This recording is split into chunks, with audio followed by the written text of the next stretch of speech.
So the letter arrived 26 years too late. Hello, welcome to Silent Footsteps. Sit and enjoy this story. It had been raining all morning when Claire found the letter. No return address, no stamp, just her name on the envelope in faded blue ink.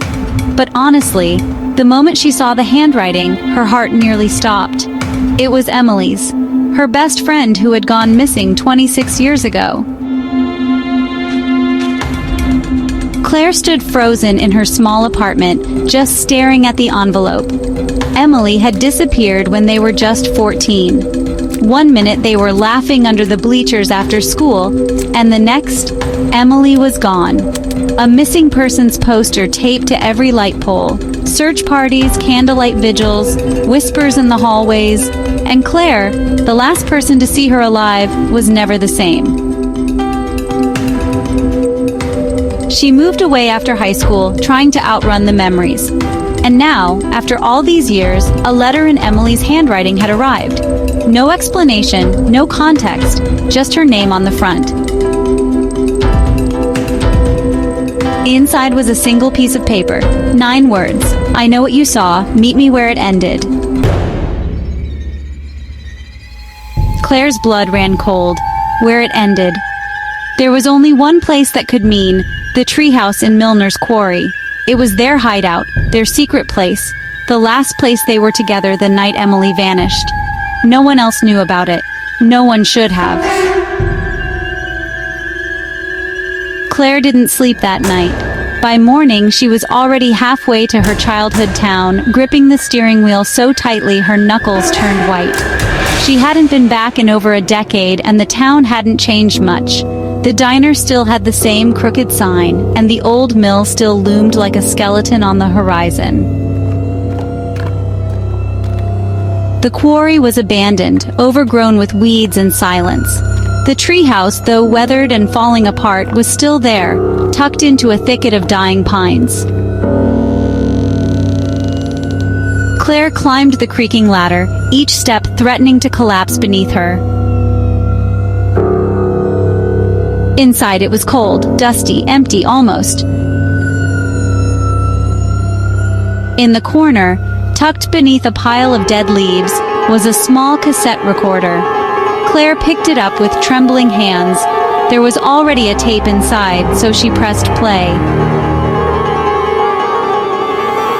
A voice crackled through the static, faint, scared, but unmistakably familiar. If someone finds this, I didn't run away. I was taken. I thought Claire would help me, but she left me. Claire's knees gave out. She sat down hard on the wooden floor, replaying the voice over and over. The night Emily disappeared, they had fought.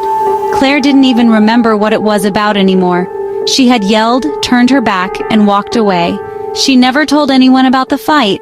She'd buried it deep and moved on, or at least tried to.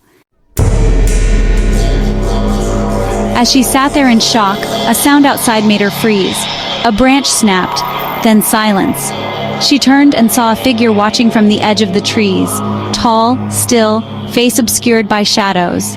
Claire stood quickly, heart pounding, but when she stepped outside, the figure was gone. No footprints, no sign anyone had been there.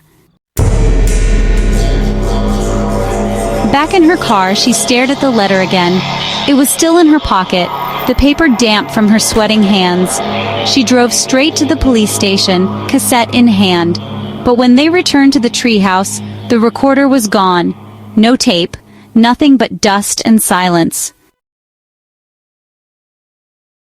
The officers exchanged glances and gave her the usual lines. Maybe she imagined it, maybe she made it up, maybe she was just tired. But the letter was real. They saw it too. The case was reopened for the first time in decades, but no new evidence turned up, no fingerprints, no leads, and Emily, still missing. Claire now lives back in her hometown. She walks to the quarry every week just hoping for a sign, something, anything. And you know, every time it rains, she checks her mailbox. Because if Emily didn't send that letter, someone else did. And honestly, they know what happened that night. Can you tell us what really happened to her at the end? Do you think Claire is hiding something? Or is someone else playing a dangerous game with her past? Tell me what you think happened in the comments. And tell me what story you would like to hear next.